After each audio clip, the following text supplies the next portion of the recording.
Om Sahana Vavatu Sahano Bhunaktu Sah Viryam Karavavahai Tejasvinavadhitamastu ma Vidvishavahai. Om Shanti Shanti Shanti. Om Sadashivasamarambham Shankaracharya Madhyamam Asmadacharya Paryantam Vande Guru Paramparam.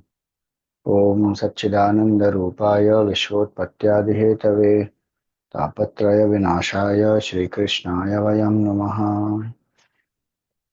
समस्त जन कल्याणे निरतं करुणामयं नमामि चिन्मयं देवं सद्गुरुं ब्रह्म विद्वरम्।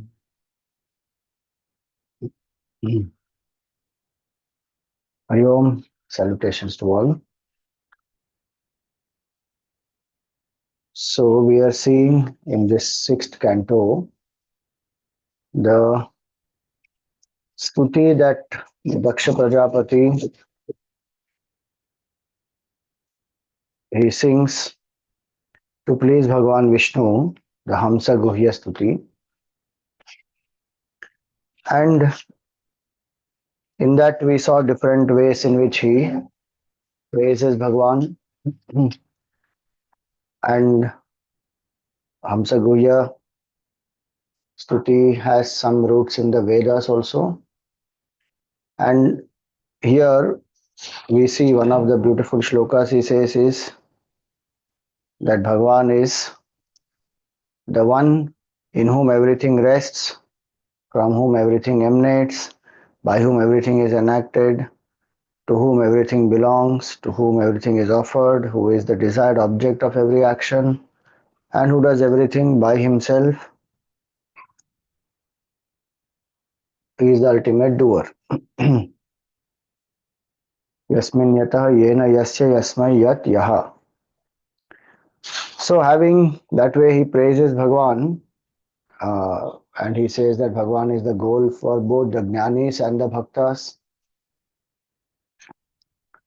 And Bhagwan is also manifest in the form of the whole universe. He only manifests even as the devatas and fulfills the desires of people when they have some material desires.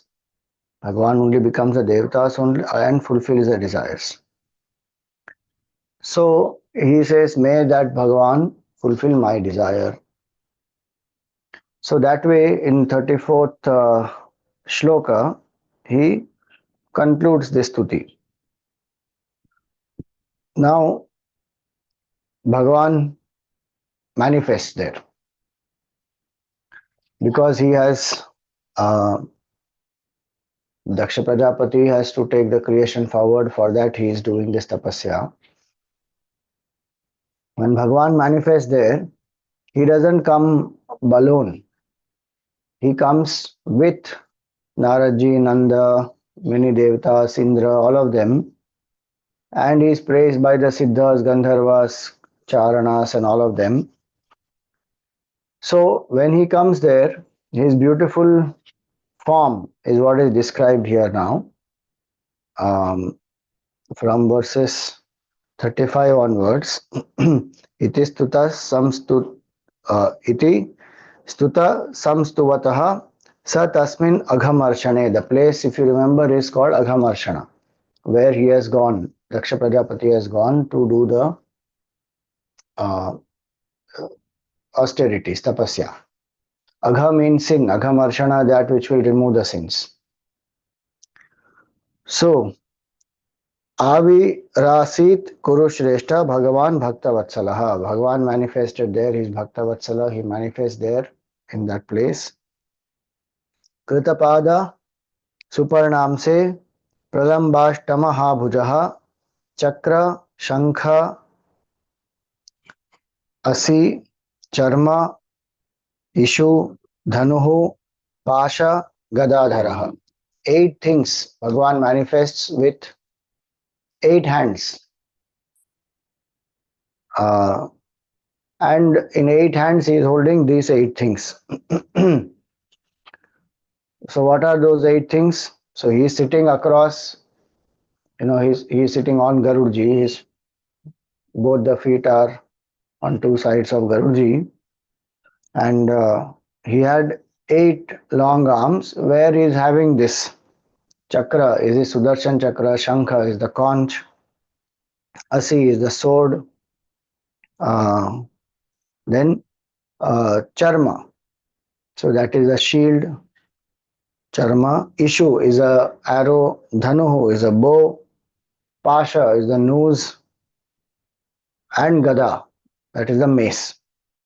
So he is manifested in this very unique form. Generally, we see Vishnu Bhagwan manifesting with only 4 hands and Shankha Chakra Gada Padma. This is 8 hands. Bhagwan is Ananta, every roop belongs to him only. So he decided to come. Now, if you say, now why he came in 8 hands, that is his will. He wants to come with 8, he came. There no specific reason. He manifested with 8 forms, and silk, yellow clothes, not silk, yellow clothes is what is given here. Pitavasa Ghanashyamha, dark complexion.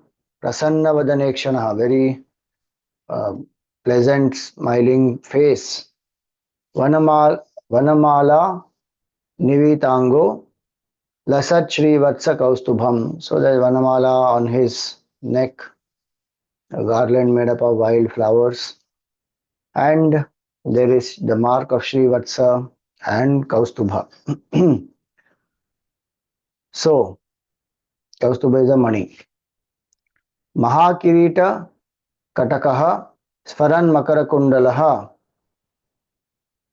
Kanchanguliya Valaya Nupuranga Bhushitaha. These are the ornaments now that Bhagavan is having. He is very fond of Alankar. Vishnu, Alankara Priyo Vishnu. So, there is a large crown, there are bangles on his ankles, and there is a Makara Kundala. So, this shark or a fish shaped earring. Sfuran Makara Kundalaha. And then there is a girdle, there are rings, bracelets, anklets, armlets, all that. Now, this is a form that captivates the attention of anybody in the 3 worlds. Trailokya Mohanam Rupam Bibhrat Tribhuvaneshwaraha. Bhagavan took that form which can delude as though all the 3 worlds. Delude meaning people will get charmed by that form. The worldly forms can actually delude. Bhagavan's form will not delude. Bhagavan's form will bring more peace, harmony, happiness, destroy all the evil. So, Trailokya Mohanam Rupam Bibhrat Tribhuvaneshwaraha. Vrito Narada Nandadyahi Parshadaihi Surayuthapaihi. So, he is being glorified. Bhagavan has with him Naradji, Nanda, Indra, various devatas, siddhas, charanas, all of them. Stuyamano Anugayadbhihi Siddha Gandharva Charanaihi Rupam Tan Mahadascharya Vichakshyagata Sadhvasaha. So this beautiful form was being extolled by all these divine beings, and they extremely rejoiced to behold this most wonderful form.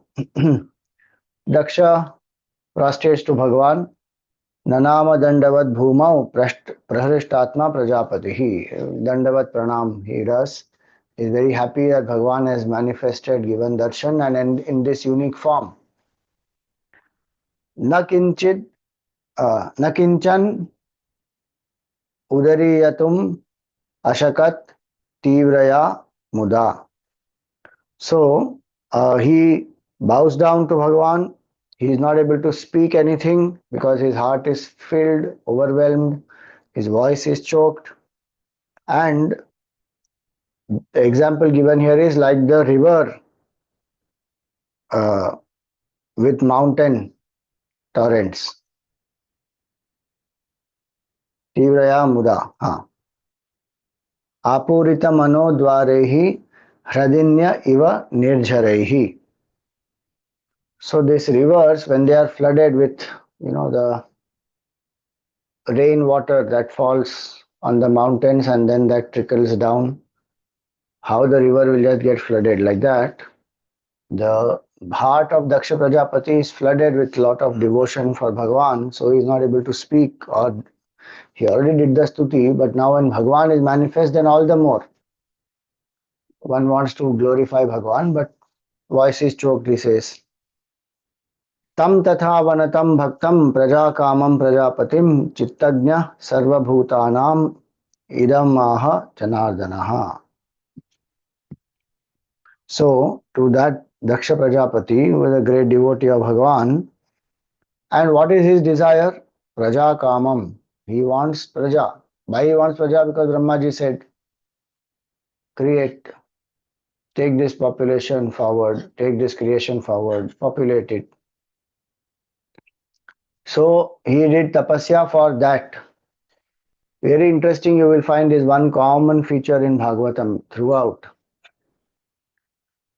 Anybody is told to have progeny will first pray to Bhagavan.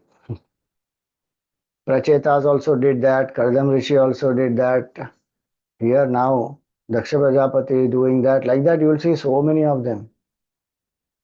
They will first go and pray to Bhagavan, get the blessings of Bhagavan.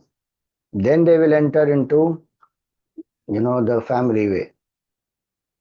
Which also goes to show that they are very clear that one, Bhagavan's blessings are required, then noble souls will come through us.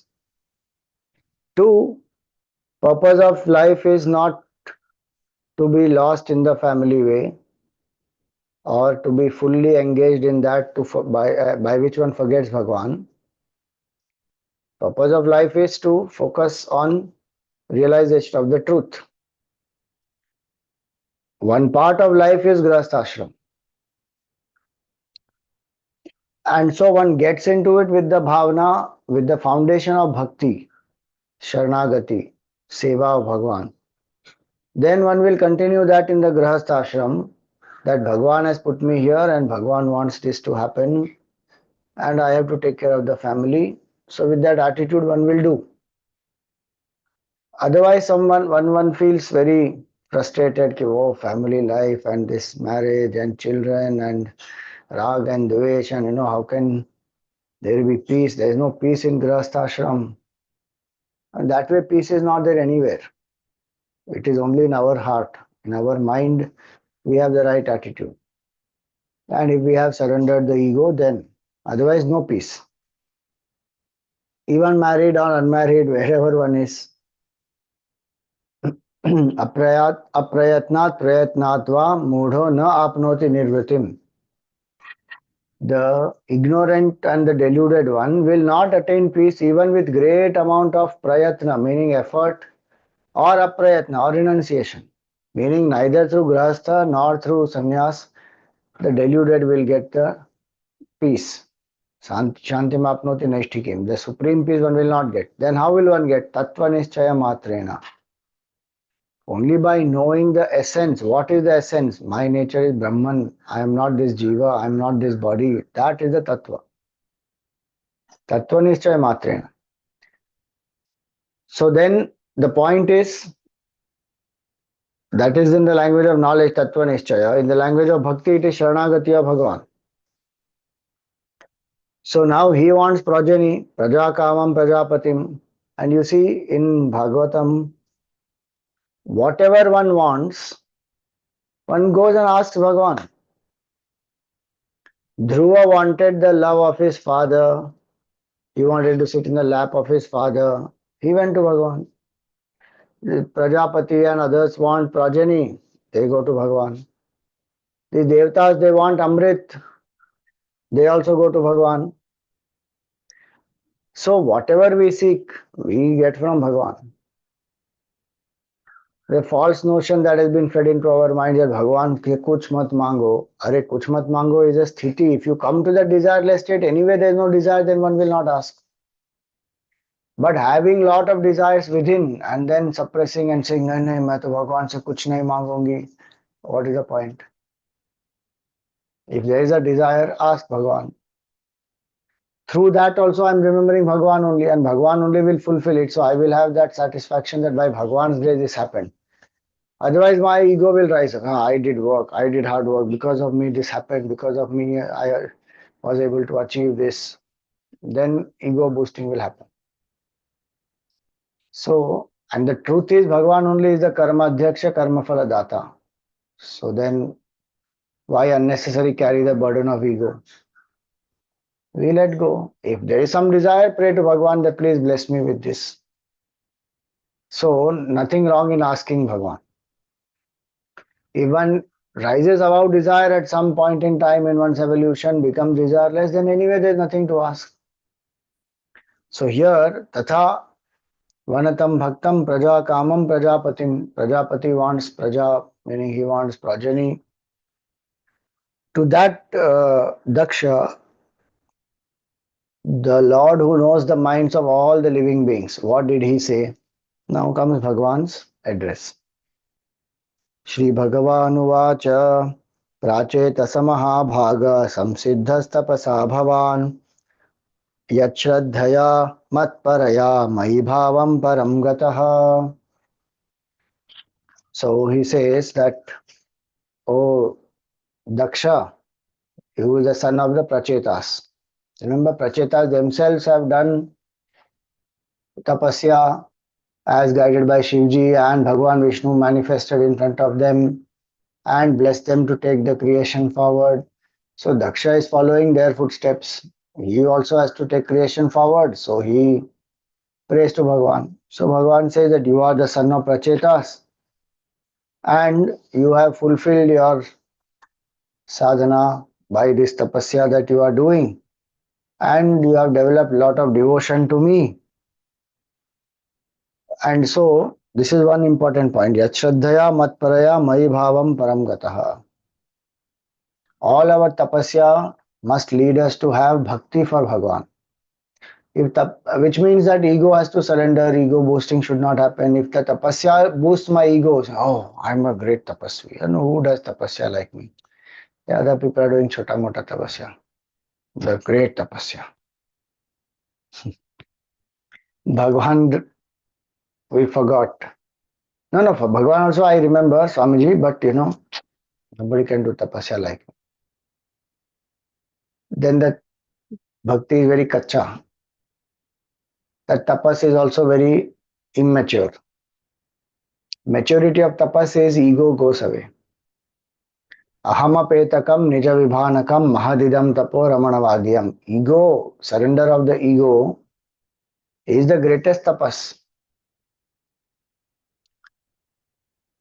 So, tapasya must bring bhakti. It should burn away all our negativities, ego, rag, dvesh, attachment, aversion, burn it. And then what to do? Bhagavad eva sharanam. Bhagavan eva sharanam. Bhagavan is my refuge. So one surrenders. So that's what he says. You have attained that supreme state. Pritoham te prajanatha yatte syod brahmanam tapaha. Mamaisha kamo bhutanam yad bhuyasuhu vibhutayaha.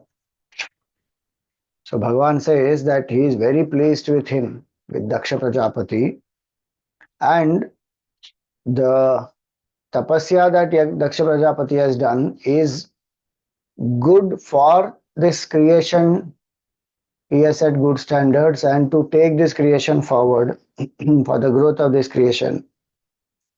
And Bhagavan says it is his will also, Mamaisha kamo bhutanam yad bhuyasuhu vibhutayaha, that all the created beings, they should grow, they should prosper, they should thrive.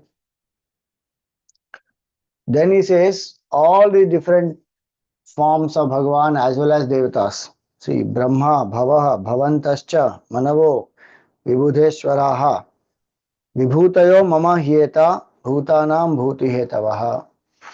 So he lists Brahmaji himself, then Shivji, then you, symbolizing all the Prajapatis, then the Manus, and the Indra, all the Devatas, all these, who are they? They are one little manifestation of the infinite glory of Bhagavan. And these forms take care of the praja, their prosperity, their well-being, everything. Then he goes on to say that tapo me hridayam brahman tanurvidya kriyakritihi angani kratavo jata dharma atma savah suraha. So he says that tapas is his heart. Tapo me hridayam.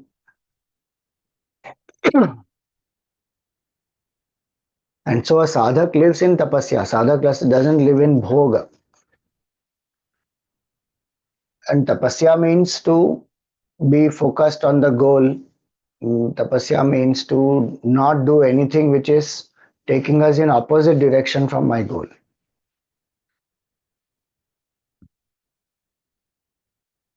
That focus, in the Yoga Shastra also it is said, Aikagryam Paramam Tapaha. Concentration is the greatest tapas. So Tapo Me Hridayam, Bhagavan says, tapas is my heart. Then Tanur Vidya, Vedic knowledge is my body. So that's why we revere Vedas as Bhagavan himself.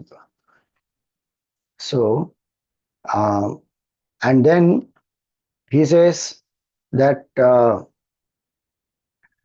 now when he says here that Tanur Vidya,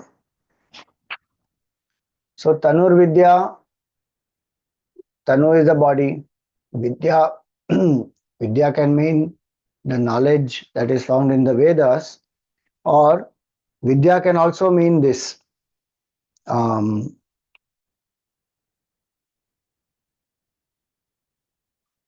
so he says here that in this translation, Gita Press translation, one nicely we have given here, that asceticism in the form of contemplation accompanied by practice of yama and niyama is my very heart. So tapas includes the 10 yama and niyama. In Yoga Shastra, 5 yamas, 5 niyamas, those 10. And he says worship in the form of doing, the sadhanas, especially the Vedic mantras where you chant or do japa or any anushthan, where with nyasa, etc., it is done. So that is the body. Why? Because it gives a concrete shape to meditation and serves as a protective covering for it, even as the body protects the heart. So this tapasya that somebody is doing, how the heart is protected by the body, in that way these Vedic mantras, chanting, rituals, japa will protect the tapasya of the sadhak. Tapobal is generated when one lives in austerity, when one lives in these 10 niyamas, yama niyama. And the crux of whole spiritual evolution is that to know I am Brahman. That is the highest tapas, and to be free from ego is highest tapas. To help us to remain free from the ego, to remain in that state of awareness that I am Brahman, these Vedic mantras, etc., they are like the body which cover, meaning which protects the heart. So these sadhanas will protect this knowledge of the truth. So that's the meaning. So beautifully, tapo me hridayam brahman tanur vidya, then kriya kritihi, then the uh, mental activity preliminary to meditation in the shape of forming a conceptual image of the object to be meditated upon. That is the external form. So mentally one has to uh, visualize the form of Bhagwan. External puja is meant for internal visualization and then finally surrender. External puja is only a means. More and more the senses will get tuned, mind will become single pointed, relationship with Bhagwan is built, then there is a certain connection that one feels because of that. All this is so that the mind finally, when one closes the eyes, has the picture of Bhagwan, one is able to do the whole thing mentally, and that concentration will help further in contemplation.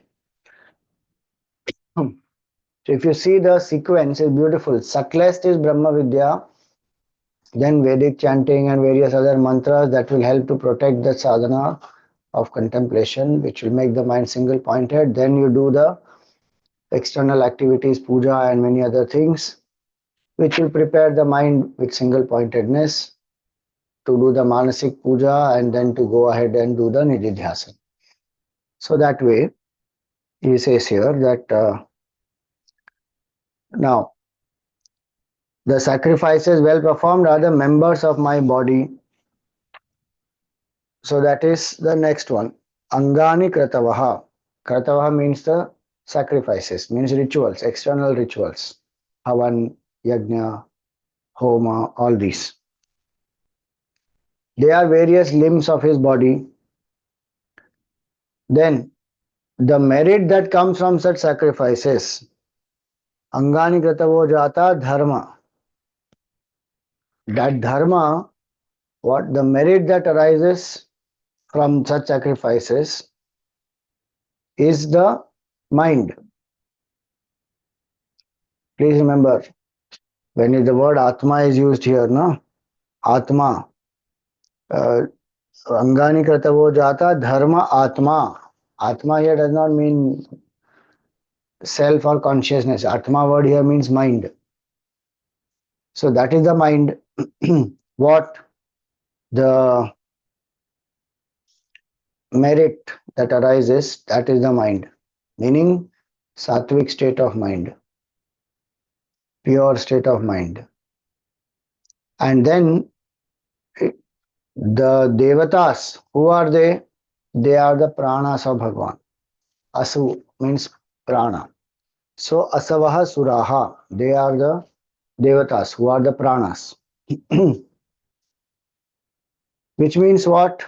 These devatas who are enjoying, the oblations are offered for the devatas in the Havan. So these devatas consume it through the fire. So he says, those devatas who are invoked, they are my vital heirs, which are seated through such oblations, and they get satisfied through the oblation that are offered in the Agni. So through Agni, devatas get the benefit, and but Bhagavan only finally getting the benefit. The offering is reaching Bhagavan. Now, this was an analogy that he gave uh, to make us understand that what is the highest tapas is to know the self.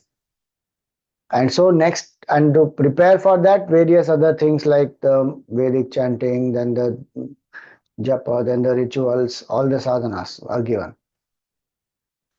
So now he comes to the next beautiful shloka, which speaks pure Vedanta, which says, ahameva sameva gre nanyat kinchanantaram nanyat kinchantaram bahihi sanjnana matram avyaktam prasuptam iva vishwataha.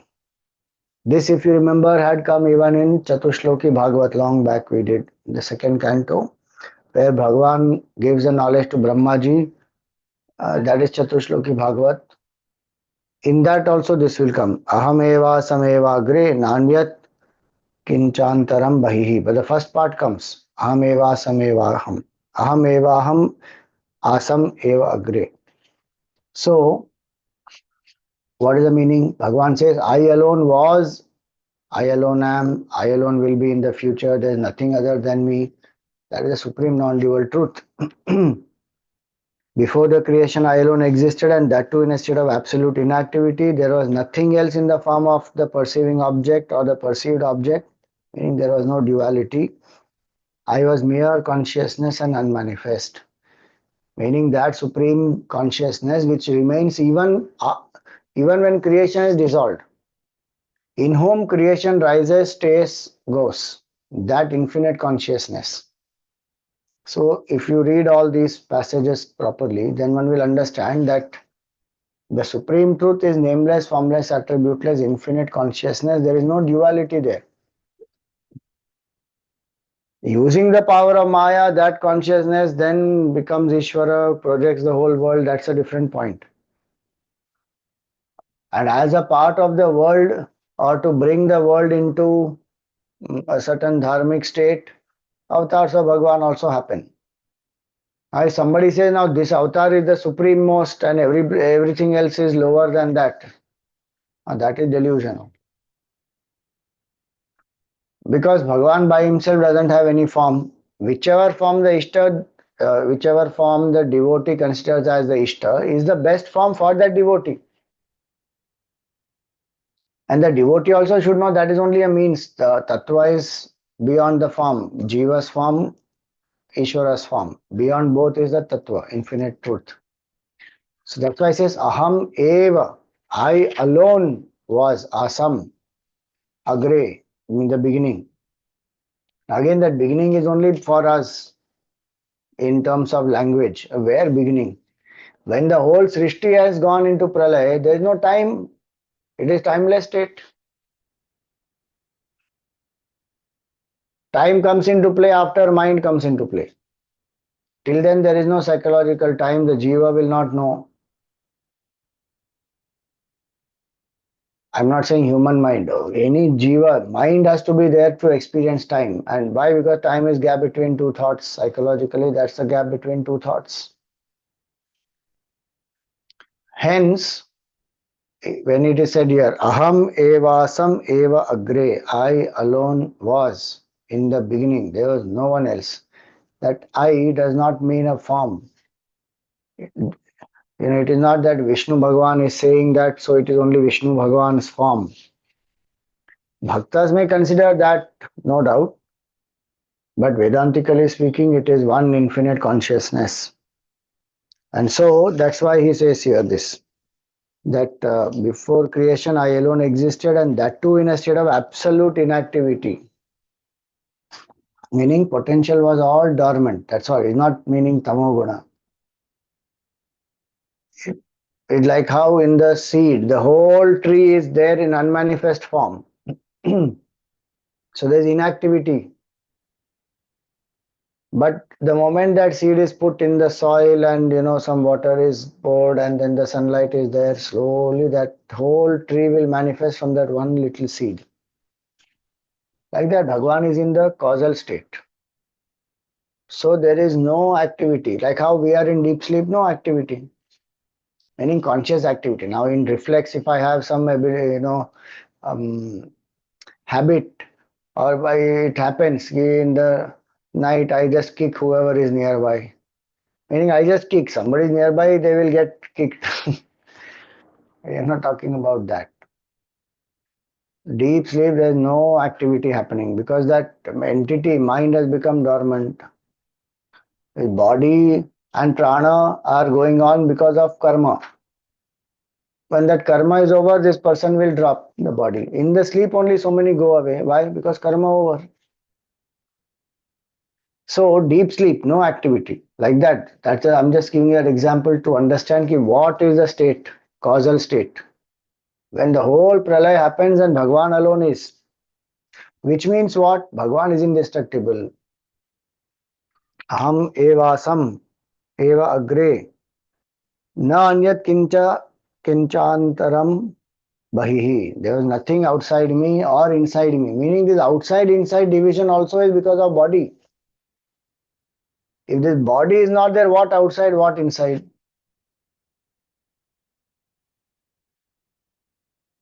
There is only one homogeneous consciousness, truth, that's all. So that's what he says. Sanya na matram avyaktam. He was in the unmanifest form, and so there he says that there was nothing else except him. Sanjnana matram avyaktam prasaptum prasuptam iva vishwatah. Like deep sleep example, what we gave. Mai ananta gune anante gunato guna vigraha yada si tata evadyaha swayambhu samabhu tajaha. So he goes further to say that this when in my infinite being possessed of endless attributes sprang up through Maya this cosmos made up of three gunas. Then Brahmaji came from the Nabhi of Bhagawan Vishnu. We know Brahmaji manifested, and that Brahmaji was confused what to do.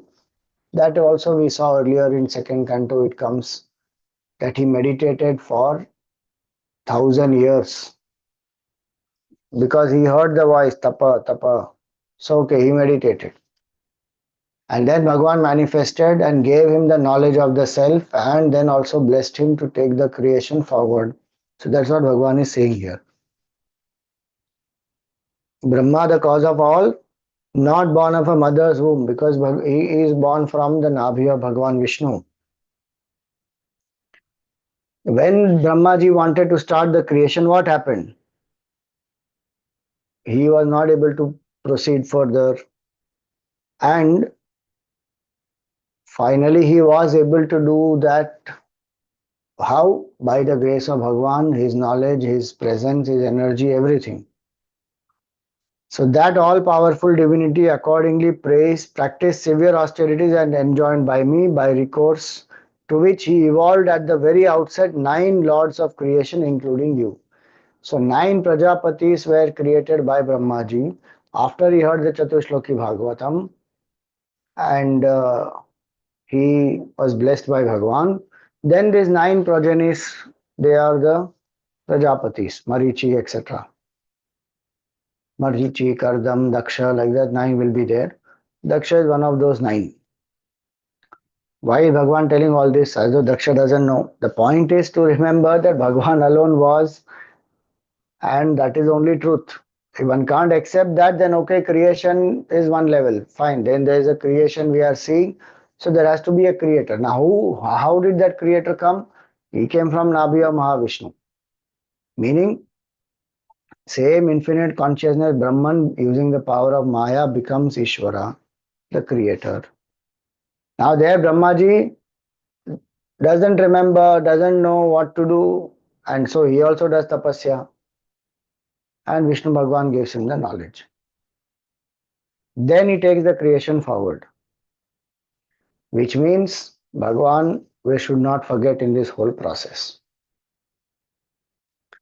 If we think Brahmaji did the creation by himself, no, no. And imagine if Brahmaji himself can't do anything without the presence of Bhagavan and his grace, what can you and I do? But our ego says, I did it, my effort, which God, what God? Hmm. Every single thing happens by Bhagavan's kripa only. That bhav one must have. And so he says that this 9 Prajapatis were created by Brahmaji, you are one of them. Now he tells him what he should do.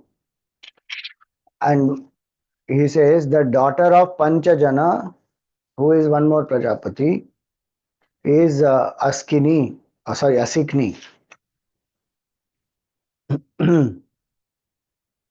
um,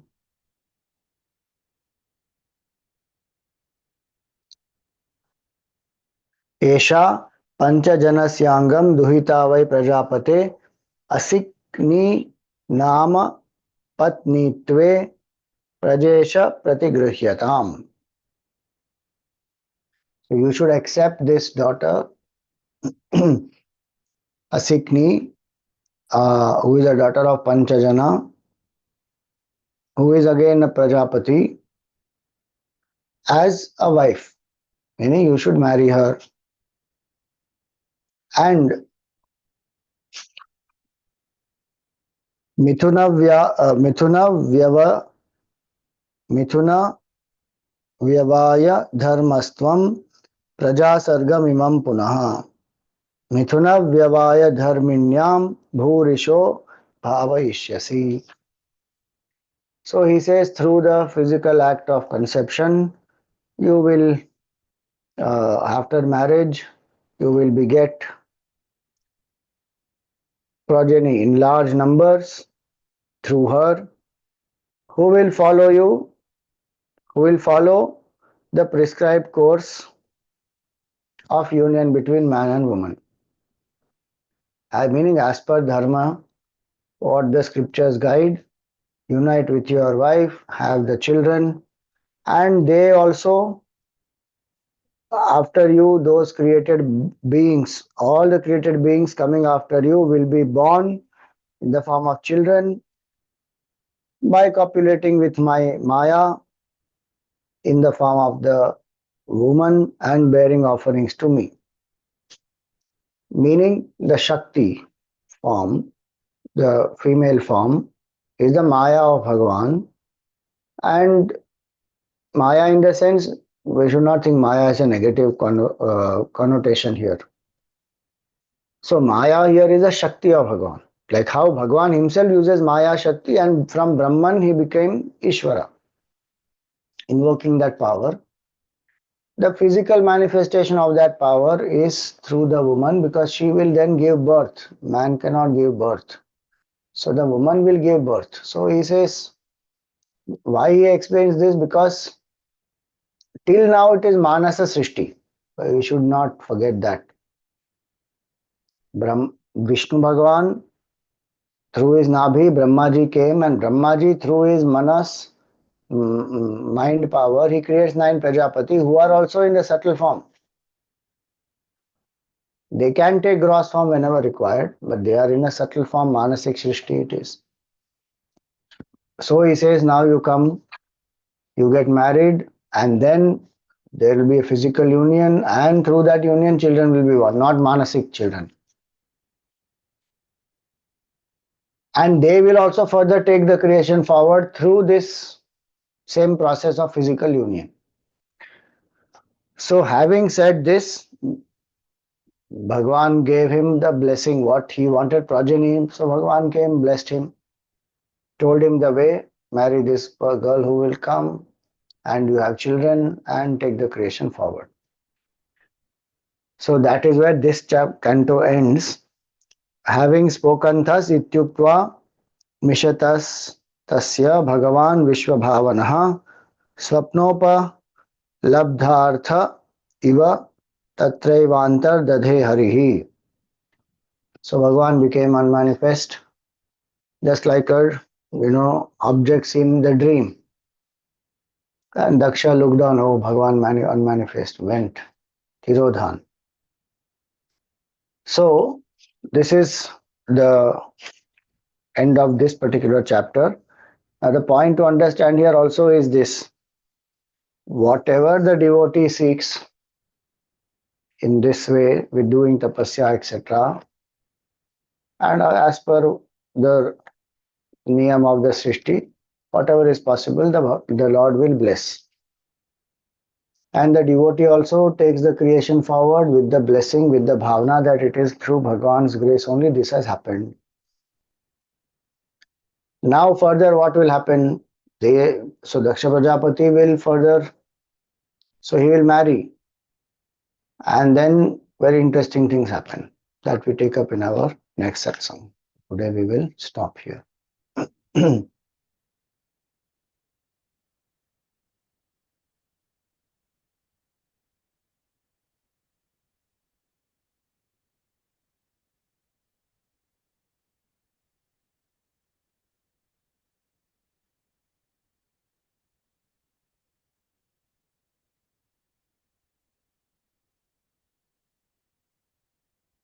प्रिया प्रीतम की मंगल प्रीति रीति धूम की मंगल कांति हसनी दसनन की मंगल मुरली दीना धुन की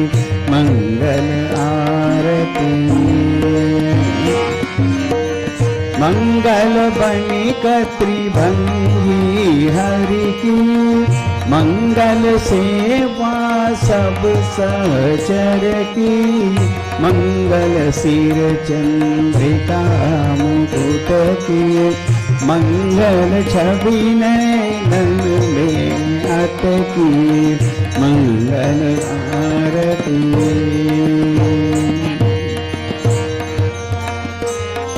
पभी अंग अंग की, मंगल गौर श्याम रंग की, मंगल अति कटि पियरे पट की, मंगल चितमणि नागर नट की, मंगल आरती। मंगल शोभा कमल नयन की, मंगल माधुरी मृदुल पैन की, मंगल वृंदावन मद अटकी, मंगल क्रीडन जमुना तट की, मंगल आरती। मंगल चरण अरुण तरुवन की, मंगल करणी भगति हरिजन की, मंगल जुगल प्रिया बावन की, मंगल श्री राधा जीवन की, मंगल आरती प्रिया प्रीतम की, मंगल प्रीति रीति गौर की, मंगल आरती,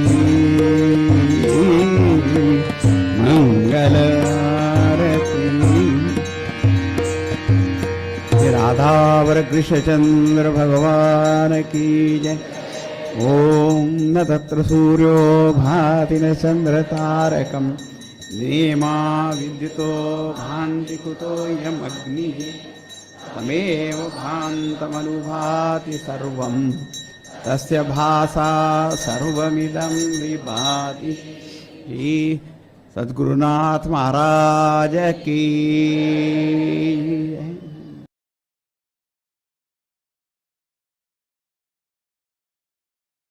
ओम पूर्णमदः पूर्णमिदं पूर्णात् पूर्णमुदच्यते, पूर्णस्य पूर्णमादाय पूर्णमेवावशिष्यते।